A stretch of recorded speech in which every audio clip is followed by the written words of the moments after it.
Welcome to the fascinating world of the Grand Prix de Trois-Rivières, affectionately known as the Little Monaco. This is a short replay of the Players' SCCA Trans Am Championship 1991 race in Trois-Rivières. Once a year, the sleepy village of Trois-Rivières, Quebec is awakened to the roar of the SCCA Liquid Tide Trans Am Series. This year should be a real street fight between the mighty Oldsmobiles and the powerful Chevy Camaros. The Chevy gang features young Scott Sharp, the current series points leader, and the bandit Jack Baldwin. The Rocket Sports Oldsmobiles are led by Paul Gentilozzi, Irv Hare, and Darren Brassfield. With the manufacturer's title up for grabs, the fight is far from over. Trans Am machines are back on the track, this beautiful street circuit at Trois-Rivières, Quebec for the second year in a row. It's been a great return. Hello, I'm Jim Paulson. We're excited to be here. Looks like it's shaping up to be a family feud, in fact, as we get set for the race today. To comment on that, my co-host, Mr. Bill Adam. Bill, good to have you here. Thank you, Jim. This is a family feud today. That we have General Motors sitting in the first 6 positions, but dramatically different cars. On our right side of the road, we have all Camaros in positions 1, 3, and 5. These are the pure cars, the Miami Dolphins. Nice yellow color, young Scott Sharp, the perfect image for the up-and-coming race driver, clean cut. Nice green car behind, white in behind of that, beautiful images. On the other side of the road, the other family, Oldsmobile, also part of the GM family, but the LA Raiders, they're down, dirty, rough. They get sideways, they kick up fire, and they get out there and race really hard. So even though they're both part of General Motors, they each want to win for their respective company. Oldsmobile versus Chevrolet. Okay, there's also a Canadian factor here, Bill.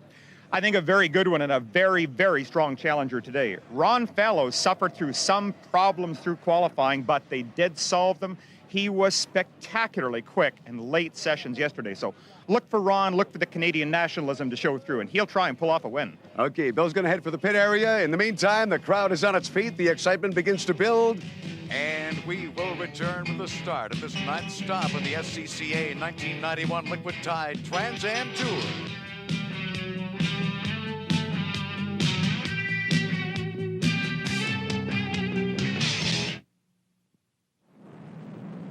Welcome back to Trois-Rivières, Quebec. Jim Paulson here with Larry Newber. And Larry, this track is carved out of the local streets. Yeah, it's very demanding, but it's also a very special course in North America. The first street course ever or on this continent. Now we're riding with Ron Fellows heading across the start-finish line. You shift down and try to smooth right into corner 1 and then back hard on the gas right away, headed into corner number 2, a left-hander. You can't let those cement barriers phase you as your best line is closest to those hard walls. Headed through 2 and under the Duplessis gate. This gate is not much wider than the Trans Am car, and caution is the watchword here. Working up through the gears along the back straightaway. The sweeping backstretch may give the V8s an advantage here. You're riding with one of them in Ron Fellows' car. Now heavy braking at the end of the back straight. You have to slow the car down for a 90-degree left-hander. Across another long straight. Following this turn, the key here is carrying momentum through that corner and getting the power down to the rear tires. And you no sooner work your way up through the gears and you shift back down for the left at Vitae. A squirt on the gas and another left of Ryan's hairpin and then into the Villeneuve complex. There's a corner here and onto Avenue Gilles Villeneuve. Onto the front straightaway, crossing the start-finish line and completing a very hectic 1.6 miles. And this title street course is ready for a large 24-car grid. They'll start here at Trois-Rivières. With a look at that grid, here's Larry Newber. With another pole position, no stranger to being fastest is 23-year-old Scott Sharp. He has really got the car set up for this track, and he is on a roll. Beside him, Paul Gentilozzi, whose V6 power has not put him at many disadvantages this year. Veteran Jack Baldwin is next, lining up behind teammate Sharp. Jack is looking for his first victory this season. The Rocket Sport Oldsmobile of Irv Hare sits next. Irv has 2 victories this season and has to be a favorite in any race that he enters. On row number 3 from Phoenix, Arizona is Bob Sobin in his Camaro. He led much of last year's race only to have mechanical problems late. Rounding out the top 6, Darren Brassfield, the Raging Bull. His aggressive style has gained him 2 victories in 1991. Watch for him to move up. Starting in 7th is Ron Fellows, who seems to have sorted his problems out. Blistering past late yesterday. Rows 6 and 7, a couple of veterans, Jim Durhag and Les Lindy. Each of them has run over 100 Trans Am races. Row number 8 has Jerry Clinton in it. He is a business partner to Walter Payton, who also now races, and they are expecting to pick up one of the NFL expansion franchises. Row number 11 has Canadian Jerry Simmons in his True North Chevrolet Corvette. Row number 12, another Canadian, Rob Fellows, brother of Ron, making his first Trans Am appearance, subbing for Wayne Akers today. Entire field waved away under the Duplessis gate. They head out on the warm-up lap. We'll be back with the green flag after this.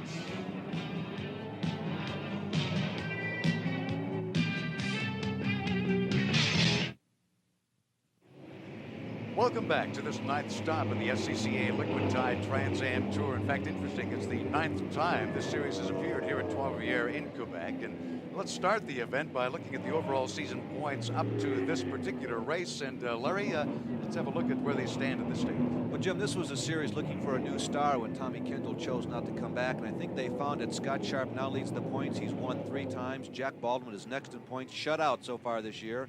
DB, Darren Brassfield, is next. He's got 2 wins. Irv Hare also 2 wins. He's 4th. And you see Pickett, Sobey, and Fellows round out the top 7. Young Scott Sharp leading this field through beautifully. Veteran Gentilozzi sitting beside him. In fact, not one car out of order here, Larry, as they come by anticipating the green, and all running counterclockwise, by the way, here at Trois-Rivières. Yeah, they've changed the direction of Trois-Rivières. At one time they went the other direction, but these cars will turn both right and left. We have a green flag. The big question here is how strong will Scott Sharp be?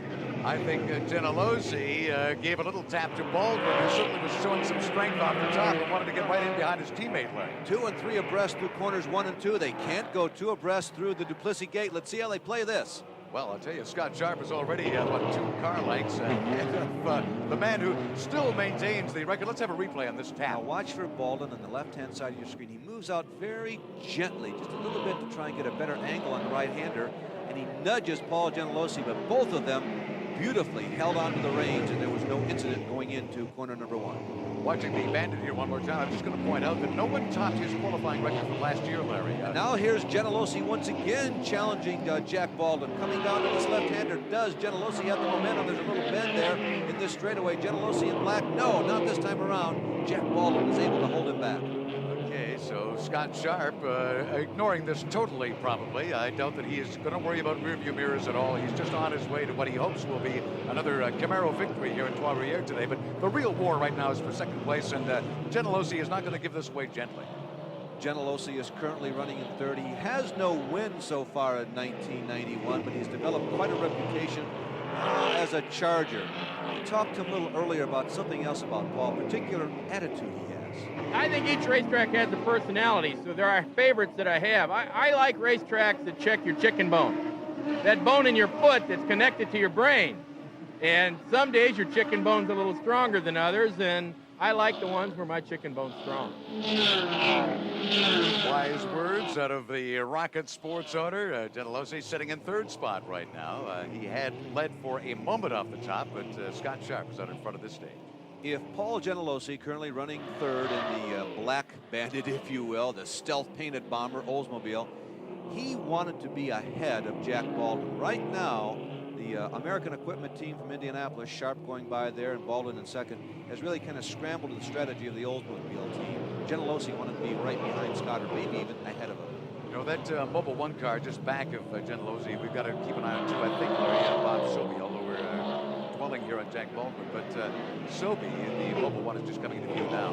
No, Gentilozzi says, forget them. I want 2nd place one more time. Paul Gentilozzi obviously very anxious to get around Jack Baldwin. He does not want to see Scott Sharp disappear. Now, you talked about Sobey. Sobey was very good here a year ago in that white Cruiser Global sponsored number 55 Camaro. He has had another consistent weekend. He, too, looking for his first win, not only of this season,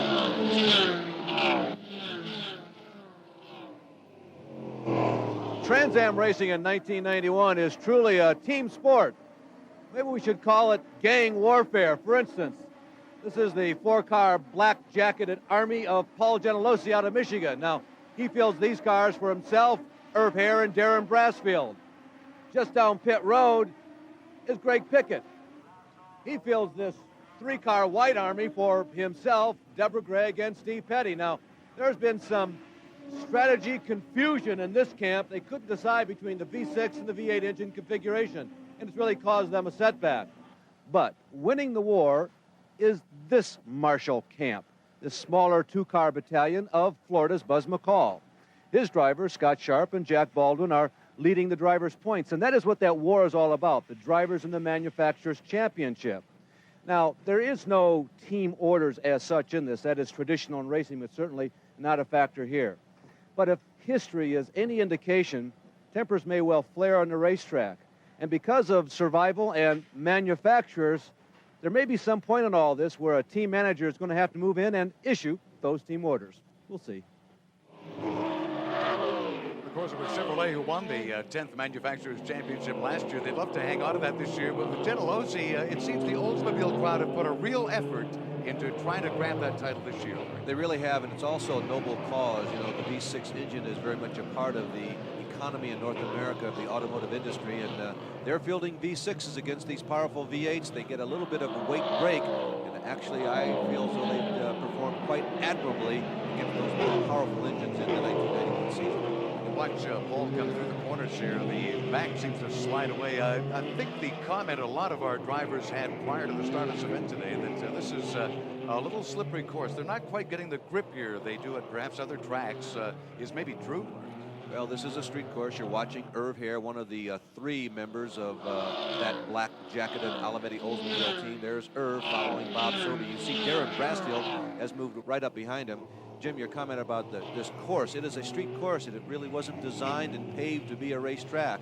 It is very abrasive to the tires. The tires, as they have been in most every Trans Am race this year, will surely be a major part of today's story again. I got the feeling that Hare was having a little peek around Sobey here. We may just see some drama happening a little further back in this field in a moment or two. Actually, I'm amazed off the start that they're staying pretty well in order. Yeah, they really are. They're staying quite close. You mentioned Irv Hare. There is Irv in that baby blue numeral 6. Irv is a veteran race driver, all kinds of experience on everything from short dirt tracks to super speedways, and he is normally very good on these street courses. So if the car is working, Irv Hare will have a shot today. Irv Hare may have his own battle to worry about. Of course, he's concentrating on Sobey, who's directly in front, and I think that that's Irv's teammate Brasfield who's trying to get by him. Yeah, Darren's having a good race. He didn't qualify quite as strong as his two teammates. Team leader Paul Gentilozzi, team leader and owner, and Irv Hare, but Darren has given that Oldsmobile a pretty good ride up to this point. Are you amazed at the talent of this 23-year-old up front? Scott Sharp just having a great year this year. Showed some of that potential in the past, but this year he's getting wins. The word that I would use on behalf of the entire Trans Am contingent is stunned. Everyone knew he was very competitive. Everyone knew he was improving race after race. He has taken hold of this series. It's beginning to look like, it's still too early to make a definitive call, but it's beginning to look like this is his championship to win or lose. It's in his hands. We're going to put him down. He was, what, 6th overall, I guess, last year. He's got the 3 victories to his credit. Obviously, he wants to make it 4 here in Quebec today. Well, in the last 3 races that Scott has finished, when the car has not dropped out, he's had 2 second places and a first. But, Jim, the most impressive part about those performances of this Duracell Camaro and Scott Sharp this year has not been so much necessarily the speed, but the intelligence that this young driver has driven with. He has really driven some of the most beautiful races in the past couple of seasons in Trans Am. On board with Ron Fellows of Mustang, he is after Irv Hare, the McKinsey financial entry, and Ron has distinguished himself on this course in the past. When he races in Canada, he seems to race with a special determination. Absolutely. Ronnie is home. This is a home court for him. He travels with this Trans Am series. Most of the races, of course, take place in America, but when the series comes here, they're on Fellows' turf, and he's a big favorite. Actually, Ron Fellows at the start of the year got off to a pretty good start. His best finish so far is 2nd. A bit of a struggle since then, though. Here's Bill Adams down along the middle. Well, one of the problems that has seemed to trouble Ron Fellows this year is actually running out of tires. Today, the Roush crew has tried to get rid of that problem by doing something a little different. On these Goodyear race tires, the softer tires will give you more grip, but you pay a penalty. They wear out faster. In the latter stages of a race, you've lost all your grip. on the right rear of the Fellows Roush Mustang, they have a harder tire than the other three on the car.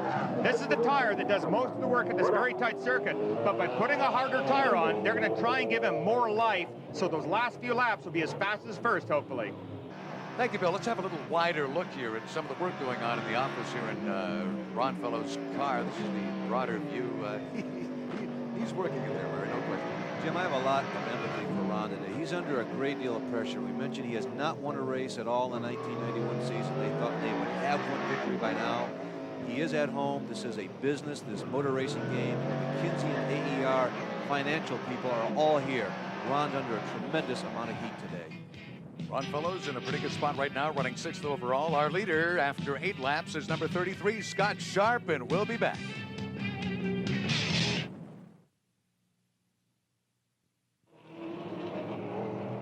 Welcome back. We're watching the great Canadian hope, number 4, Ron Fellows. There are actually 4 Canadians in this field of 24 that started at Trois-Rivières today, but Ron Fellows having the most success and with an interesting style. The trick here, because it's a slippery surface, is coming off the 90-degree turns, you've got to be able to squeeze on the throttle hard and fast and get the thing to hook up. You can't be spinning tires or you just, the clock is ticking. And with so many drag strips here, under the arch, up the back straightaway, and then at the end of the, I guess that's turn 5, another drag strip, 90-degree turn, front straightaway, same thing. You can't be sitting there doing burnouts. Ron knows this track better than any of the other contemporary Trans Am racers, but they were really searching this week. But Ron has given this Mustang a great ride. He is currently in the number 6 position. Boy, he is coming up, though, on Irv Hare, and this could be rather interesting. Irv certainly knows this course as well, I guess, Larry. He led for a while last year, and I think started up on that front row second, so he knows the course, but can he hold Ronnie Fellows off? He doesn't have the incentive that Ronnie Fellows has, so keep your eyes peeled on that blue and white Roush Mustang. Here comes Fellows charging up behind Irv Hare. It seems like it's only going to be a matter of time before he makes the attempt to put the pass on Irv. Seems to break a little later, doesn't he? It's like Ronnie is watching the brake lamps ahead. And then here it comes. Oh, here it comes, the move. Ron Fellows moves to the outside, going down the banana-shaped back straightaway. Now there's a hard left-hander coming up. Ron's got the line. Piece of cake. Ron Fellows moves up to the number 5 position. Well, look out, we got the big Ryan corner here, the hairpin, and Ron's still okay through there, and Hare, though, is still tucked in on him, and now he looks to the left and to the right, and looks like Irv wants to fight back. What happens so often in racing is that once you make a pass, the guy behind you actually has a little more momentum than you do, those immediate split seconds right afterwards, and that's the toughest time to hold on to a pass, right after you make it. Talk about looking to the left and right. I would say Jack Baldwin is doing exactly that on young Scott Sharp out front here. So, I don't know. I got a feeling the teammates may be into a little arm wrestle here in a moment or so. Now, Scott has been very crafty all season long, and he's had a history of when he has the fastest car, he leads the early stages of the race, and sometimes he backs off about a half a step. And someone else might take over, and then he's just as strong at the end of the race as he was in the beginning. Now, this could be rather interesting on this street circuit as the leaders now begin to have to deal with lapping some traffic. I wonder what factor this will be, Larry. Jim, it's a major factor because another threat the drivers have is the inability to concentrate. It's very warm. This is a street course. You're busy. You're constantly looking to the rearview mirrors. You're looking ahead. It gets warm in there. This becomes a big factor in the driver's race. You might think it's really cool to be a racing driver, but in fact, it's not. It's very, very hot. Before a driver gets into the car, he has to think about safety. Number 1, you put on Nomex underwear, special material designed not to dissolve and to protect you in the event of fire. And once you get your socks, your long johns, and your top on, then you pull on your driver's suit. Now, the driver's suits are also Nomex, a material that is designed not to breathe. You don't want to let that fire up against your skin. But the downside is incredibly hot. 2 or 3 layers over top of the underwear already. It gets worse. The boots you put on have Velcro fittings, so you put them on your legs and you tighten them as much as possible. You're sealing yourself in. The gloves, same situation, a Nomex glove, tight cuffs, and once again, sealed in. It's trying to keep all that body heat inside you. The last thing, You pull on your balaclava to stop any fire reaching your neck, and then, of course, your helmet. You think this is cool? Try driving sometime. You'll really appreciate what an athlete a racing driver is. And Bill does speak with authority. He himself is still an active race driver and has, as a matter of fact, had a lot of success running sedans up here in Canada. In fact, I find it hard to believe that Bill didn't want to pile into that equipment right now. I'm sure he would not have had to have been begged. Well, there is Scott Sharp moving up on slower traffic, so it begins to become more and more of a factor as this race wears on in the early laps. Okay, in demand of Ontario, in fact, is the car that is just sitting in front of them, but I don't think this young Canadian will be much of a factor. If he's wise, he'll just get out of the way here. But this is a street course, and sometimes everybody does everything right, and lap traffic still causes a problem. Okay, Scott Sharp moves to the outside. That's not the preferred line. Baldwin ducks in. Oh, Baldwin almost comes to a collision with Peter Demon. He gets caught up behind the lap car, and Paul Gentilozzi, right on the spot, moves by. Well, we can't really criticize Peter on that one. He was just sort of holding his line, trying to get around the wall as safely as he could. But in the meantime, Paul certainly took advantage. And one more time, the Olds takes off after the Camaro. So Gentilozzi now finds himself where he expected to be right after the green flag drop. He wanted to work somewhat as a rabbit, either chasing or making Scott Sharp chase him. Let's see how much Gentilozzi has left. It seems to be their strategy today. I'm glad you brought that up, Larry, because Gentilozzi is really having a go at it here. And let's point out that actually it was Paul who, it was years and years ago. I think he had the first Oldsmobile victory back in 1988. But that's when this particular model began to get a little publicity around North America. Jim was on another street course at Long Beach, the opening race of the season, and Gentilozzi set himself up as someone to be reckoned with, but was never really able to duplicate that performance.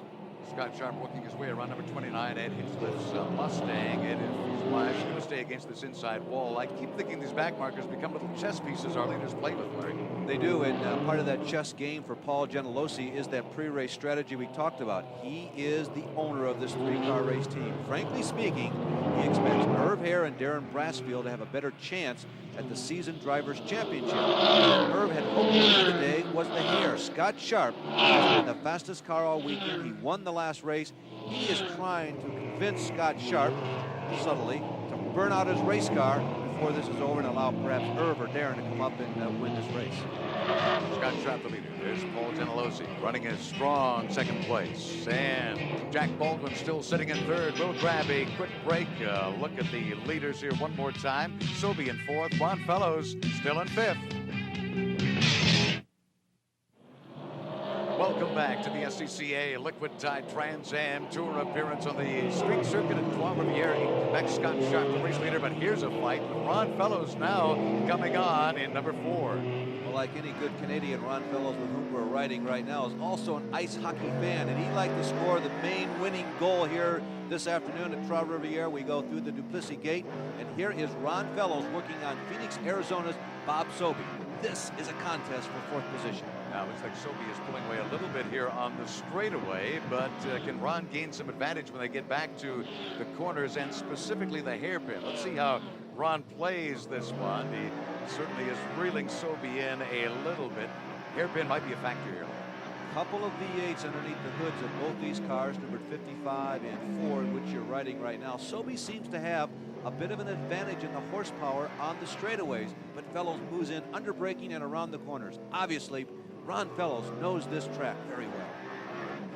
I wonder if Ron isn't using the brakes a little more wisely than perhaps some of our other competitors. He's right up on Sobey now and peeks to the left. No, he's going to hang in. Does this draft help him, Larry? No, there's really no drafting techniques involved in a Trans Am race on a course like this. The key really is to be smooth around such a tight, twisty 1.6 mile course. Fellows, I'll tell you, I got to believe his experience and knowledge of this racetrack is going to pay off because he's really moving in on Sobey. Again, Ron running a little softer compound in this event. Can't help but notice these cars really seem to slide in the corners. Jim, Ron had a very good corner coming out of Duplessis Gate. He hit the shifts right on. Sobey is not getting as far away as he did the lap before. And Ron moves in. He does make the pass. Oh, and we got a new leader as well. So a couple of interesting changes that have happened here as Paul decides, nope, we want the number 7 Olds back in front. Here's the replay. Well, there it was. Scott Sharp just seemed to be just a little bit out of the racing line, and Gentilozzi was right there in the perfect position to take advantage of a teeny tiny mistake. They are moving. They're hitting on those straightaways, I think they say around 180 miles an hour, if you can imagine, Larry. Although overall, it's a very slow race for these guys. Yes, it is an overall very slow race, but it's probably more difficult than even one of the high-speed courses to keep your mind fixed as to what's going on and what you have to accomplish. What will Scott Sharp do now? Is he going to let the rabbit run away? No, he's certainly keeping Paul well in view.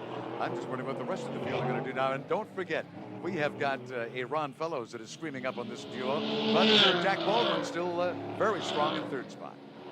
Jim, if I had to make a prediction, I think that Scott Sharp is in control here. We'll find out as we get down closer to the end of the race, but he's been very strong all week. But what about Gentilozzi? Maybe Bill can help us out. Just had a very interesting chat with the crew chief for Paul Gentilozzi's Oldsmobile, the leading car right now. Said, have you heard anything from Paul? Is there any sort of problems or anything? And he said, absolutely nothing.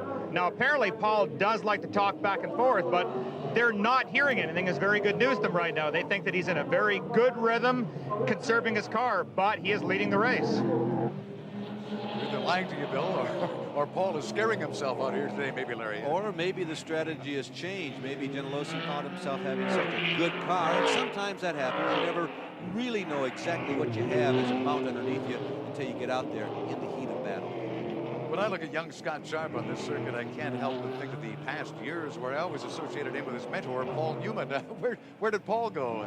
Well, Paul still races occasionally, but Paul is no longer a spring chicken, I guess we can say, and he selects his events very carefully and runs more often in the series with less horsepower than the Trans Am. Although, every once in a while, he still gets in one of these things, and he continues to be definitely a qualified professional driver. Now we're looking at a traffic situation here one more time, and oh, look at this. Paul wastes no time whatsoever, dives briskly to the inside, scoots through, as do Scott Sharp and Jack Baldwin. But look how close third, fourth, and fifth place are. Even though Paul Gentilozzi has taken over the #1 position, Sharp, if he has anything left, has got to be thinking, I have to get away from the other people in the top 5. Well, the others in the 5 are Jack Baldwin right back of him, then Ron Fellows, and number 6, Irv Hare. We'll be back.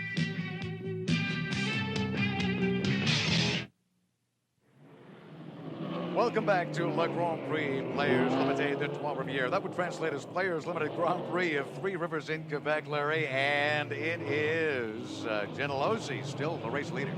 He is still the race leader, but look at the difference in the performance of that black Oldsmobile and that black and gold Camaro. Gentilozzi's car is not nearly as stable as Scott Sharp's. That's an indication that probably Scott Sharp has got a lot more tire left.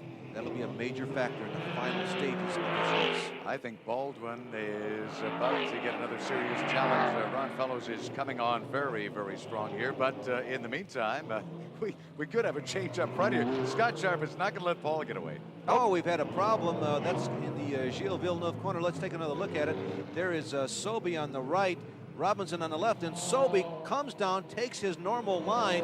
I suggest that he must have known that George Robinson was there coming up, and he probably should have given Robinson a little room, but only the drivers behind the cockpit really know.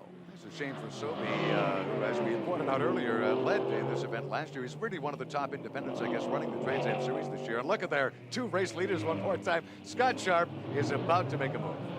Yeah, one would think so, but he's got a lot of time, so he can afford the luxury of being patient. He passes the scene of that crash 1 lap ago between Robinson and Sobey. Incidentally, Robinson got the worst of that. They are in the pits trying to effect repairs, and Sobey is back out on the course.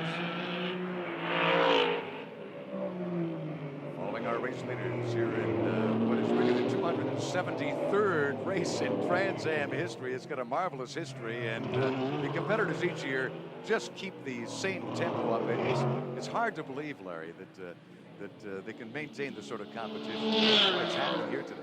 Actually, the history of Trans Am pretty much parallels the history of this race course. Both this race course and Trans Am had the beginnings back in the late 1960s.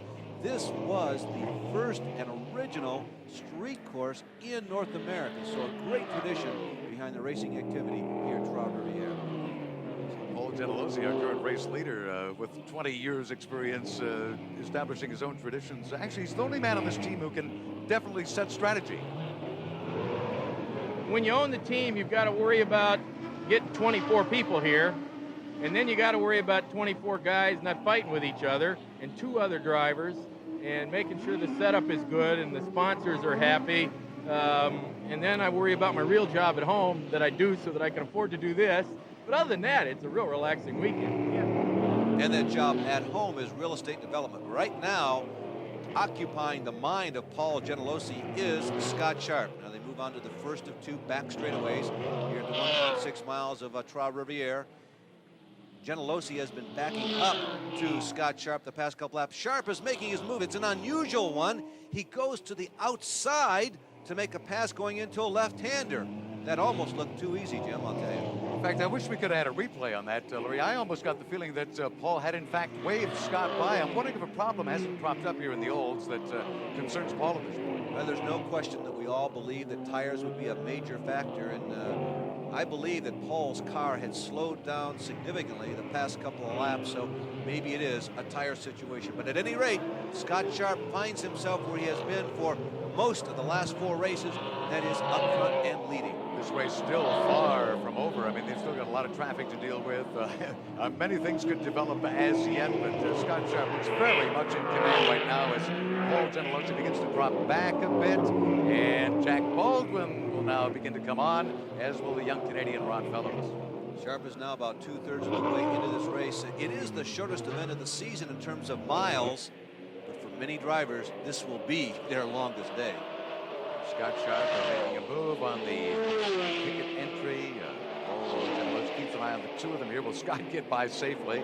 Oh, look at this. Ronnie Fellows now gets by Baldwin, I believe, Larry. So Fellows moves up to 3rd position, getting around Jack Baldwin under braking, which may be a good sign for Ronnie in the latter stages of this race. He must have a lot of race car left. And Scott Sharp, the race leader, Greg Pickett right behind him. Actually, we don't see much of Greg anymore. He was a champion back in '78 in this Trans Am Series, but certainly one of the great competitors, Larry. Watching first place Sharp, second place Gentilozzi. For Gentilozzi, it's the Mike Tyson question. He's still out there slugging away, but you don't really know exactly what he's got left. A man who's got an awful lot left is Ron Fellows. He comes up on Pickett. Shouldn't have any trouble getting by there. Baldwin is still not letting Ronnie get away. The 2 front cars come through, and again, leave Scott Sharp. Just stop the heart for a moment there. Yeah, if there's any question as to whether or not Scott Sharp is standing on the throttle trying to put some distance between himself and second place, it was just answered right there. Young Scott Sharp has certainly learned from his father, Bob, who gained a lot of fear. Here's Ron Fellows coming on, number 4, a strong 3rd. In fact, beginning to pull away a little bit from our 4th place man at this stage, and Ron looking very strong. Now that flapping, which is actually an air hose out of the left side window of Ron Fellows, is simply that. There's no problem with the performance of the race car. It's just the fresh air that was being funneled inside the cockpit is now not going there, but it's not going to slow Ron Fellows down at all, I guarantee you. For Ron, it's going to become a little bit more of an oven, though, I would imagine, inside the equipment, but I don't think he's going to let that bother him. This young man sets his mind to something, and it's very determined. Well, for Ron Fellows, the Sands are now continuing to run through the hourglass. He runs in 3rd position behind Paul Gentilozzi and Scott Sharp. We'll be back to see if Fellows can win this or not. We're back on the street circuit at Trois-Rivieres for the SCCA Liquid Tide Trans Am Tour. And what a show they're putting on for this crowd who are on their feet at this stage. And we got a quick shot of good old George Robinson involved in that collision with Bob Sobey early in the race. He's back out on track going very slow. Sands hood, front bumpers, front fenders, and of course the headlights. As the race leader, Scott Sharp, comes flashing through. There's our 2nd place man, Paul Gentilozzi.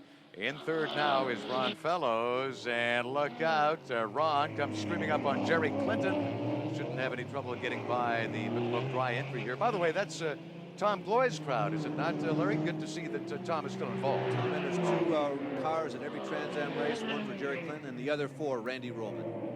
There's number 4, Ron Fellows, right up on the rear bumper. In fact, now beside Paul Gentilozzi, and he's by. Ironically, again, for the 2nd time, Gentilozzi loses a position in the top 3 by being passed on the outside of a corner turning the opposite direction. Now we look at Baldwin coming up beside Paul Gentilozzi, and not only that, Hare comes through. Irv Hare moves to the inside of Jack Baldwin. Baldwin is spinning, going into corner number 1. Apparently contact between Irv Hare and Jack Baldwin as they were lapping Jerry Clinton. He has come to a stop. There was no collision. There's Baldwin trying to get right at Jack Baldwin, agonizing, out on course. Right in the middle of corner number 1, you see the slight damage on the right rear, but Jack Baldwin finally gets back out. Now, Ron Fellows has had no such problems. Remember, he's a big favorite at this track. Certainly no lack of motivation on my part, particularly here in Quebec. They're great racing fans and seem to have remembered the performance we had here last year, which is kind of nice. He was the star of the race back in 1990 as well. Certainly, he wants to be the star today. Well, Ron has given this Ford Mustang a pretty good run for its money. He didn't qualify nearly as strong as he wanted to, but he has had the best race, frankly speaking, of anyone out there. He's passed a lot of cars, and he seems to be rising toward the top. But does he have enough time to catch Scott Sharp? Now, who's going to be the more determined of these two young men? Scott Sharp is still well out in front, but here comes Ron Fellows and the Mustang. All right, Scott Sharp in the Duracell Camaro leads. Fellows is in second. In third is Irv Hare, the highest-ranking Oldsmobile at this point in the race. Paul Gentilozzi is struggling to hold on. Right now, he's still in fourth position, and Jack Baldwin has recovered to fifth. Now, tires are our major story, but also driver concentration. Let's go down and hear from Bill Adam. He's standing by in the Ron Fellows pit. How about it, Bill? Well, there isn't a whole lot of time left in this race, and pit stops are not planned, but the nerves are here in the pits. Ron Fellows right now is as cold as ice. He has a job to do and can concentrate. This is where the nervous tension and this is where the excitement lives. Hope Ron doesn't have to come in, but if he does, they're ready. All the crews are as prepared. They seem apprehensive in that Ron Fellows pit area, but Ron is running very smoothly at this stage. Now he's got to get this car sliding even stronger through these corners. He's got to get after Sharp. Jimmy has to get after him. He's running very fast right now, but the problem is time is really running out for Ron. Although, not to beat a dead horse, but this is a street course, and many of these races over the years have been decided from some strange occurrences seemingly happening in the last couple of laps. Money for that almost $60,000 purse as well. I still think money might be a bit of a factor in one's determination in these events, Larry. Oh, it always is. Not only the money for this particular race, but for the points championship. Incidentally, there have been 4 separate winners on the Liquid Tide Trans Am Trail in 1991. Scott Sharp leading the way with 3. You're looking at him right there. Ron Fellows, unfortunately, has not won any. Darren Brassfield and Irv Hare, through the Oldsmobile triplets, have each won 2. And George Robinson picked up the surprise checkered flag after Des Moines. Fellows looking for that first win. I don't know. It's a real uphill climb if he's going to beat Sharp today. I don't know. I swear, maybe it's some Canadian favoritism or something happening here, Larry, but it looks like Ron is gaining on Scott Sharp at this point, and Irv Hare is not letting these guys get away. They are both definitely within shouting distance. The problem is, Sharp has been running so intelligently this year. It's so late in the race, now inside 2 laps to go. It's probable he is controlling the intervals. Ron Fellows just flashing by the Bruce Nesbitt entry that sits up against that wall. Those are the things that could be the factor as you get toward the end of a race at this tempo, Larry. You've got to be aware of those. Well, Sharp leading, Fellows in second here. They have traversed that latest obstacle, and Scott Sharp is now less than a mile away from victory. Running here at Trois-Rivieres, trying to emulate the tire tracks of great drivers like Alan Jones, Keke Rosberg, of course, both Villeneuve, Jacques and Gilles, and Mario Andretti and Michael Andretti. People have raced and won here, and Scott Sharp hopefully is heading for victory lane right now. Here they come. This is the moment, and it is tight with our front 3, and they still have traffic to deal with before that flag is going to drop. Here comes Scott Sharp, our race winner. He's got the checkered flag. So Scott Sharp pulls it off. He wins for the 2nd time in a row and really asserts his command over the points championship. He came in with a solid 17-point lead. He has won for the 2nd week in a row, and the other competitors really have to scramble if they want to challenge him for the points championship now. Well, the young man has obviously gained a few new friends here in Quebec, in Canada, at Trois-Rivieres. They'll certainly know this name the next time it comes by, Larry. Scott Sharp has won for the 4th time. He matches 2 second places with those 4 wins. He's had a 6th and 2 races he has dropped out of. But more importantly, Scott Sharp is hot at the best time of the year as we come down the home stretch.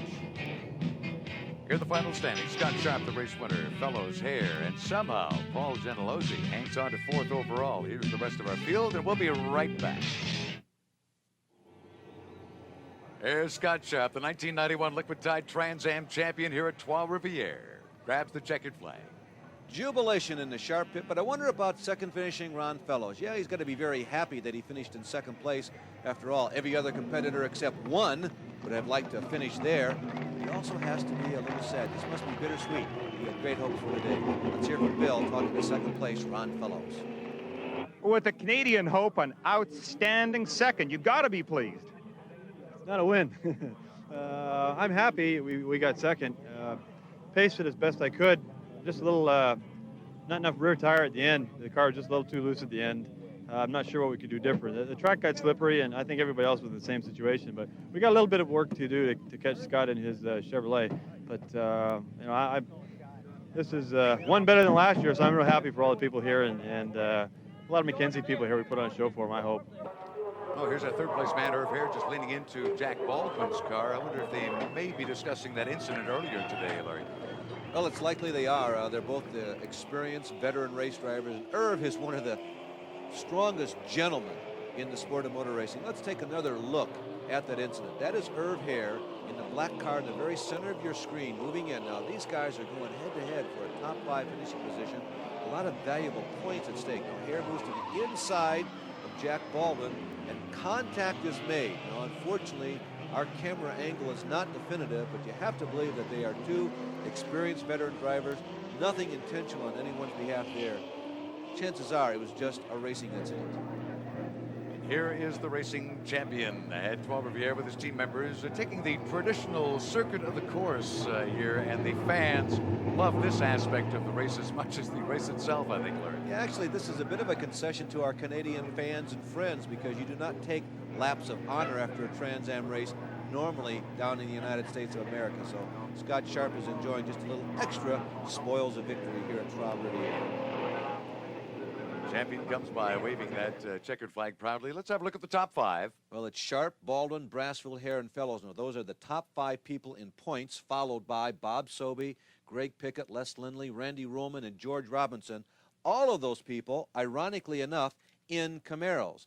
Now, here's how the manufacturer's points stack up. Chevrolet now has a strong lead of 20 points over Oldsmobile in 2nd, and Ford is 3rd place with 21 points, some 47. It's a long ways away to the leading Chevrolet teams. Here's the Chevrolet champion, Scott Sharp, coming into view. I can't help but think of last year when we watched Tommy Kendall in the same situation and what it led to for Tommy, Larry. Very much, Jim. It's not that it started here, but this seemed to provide the springboard for him onto the championship.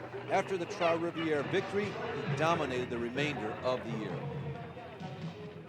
Well, is it going to provide Scott Sharp with the same sort of inspiration? I wonder. He's got people all over him this season, like Ron Fellows, Darren Brassfield. It's a real challenge this year. Actually, his own teammate is less than 20 points behind. Darren Brassfield is still within striking distance, also about 20 points behind. And Irv Hare seems to be picking up some late season momentum. We'll be back to talk with the winner here at Trois-Rivières, Scott Sharp.